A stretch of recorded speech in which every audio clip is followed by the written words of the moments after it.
In the Christmas story, the part which has probably been embellished the most is the story of the wise men. Very little is written in Scripture about their trip, or even how many there were. The number 3 has been used because there were 3 gifts recorded: gold, frankincense, and myrrh. Now, when Jesus was born in Bethlehem of Judea in the days of Herod the king, Magi, wise men, from the east came to Jerusalem, asking, "Where is he who has been born King of the Jews? For we have seen his star in the east and have come to worship him." One of the questions asked about the wise men is, how did they know what the star meant and that they should follow it? Biblical scholars who have studied recorded history as well as the Bible give one reasonable explanation.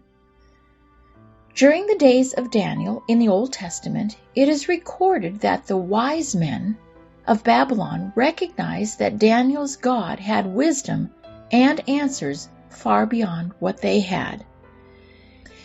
It seems safe to assume that some of them would have believed in Daniel's God, and therefore had become acquainted with the scriptures and prophecies made about the coming Messiah.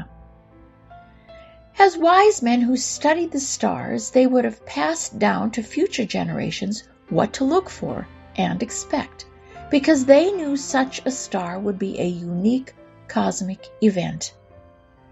God's ways are astonishing. Wise men were the most revered people of the day. The fact that King Herod would even give them audience shows how even kings looked up to them. God made sure that the coming of his Son was announced to everyone, from the most revered of the day, the wise men, to the humblest, the shepherds in the field. When King Herod heard this, what the wise men said, he was disturbed, and all of Jerusalem with him. When he had called together all the people's chief priests and teachers of the law, he asked them where the Messiah was to be born. "In Bethlehem in Judea," they replied. Then Herod called the Magi secretly and found out from them the exact time the star had appeared. He sent them to Bethlehem and said, "Go and search carefully for the child. As soon as you find him, report to me, so that I too may go and worship him." After they had heard the king, they went on their way, and the star that they had seen when it rose went ahead of them until it stopped over the place where the child was. When they saw the star, they were overjoyed. On coming to the house, they saw the child with his mother, Mary, and they bowed down and worshipped him. Then they opened their treasures and presented him with gifts of gold, frankincense, and myrrh.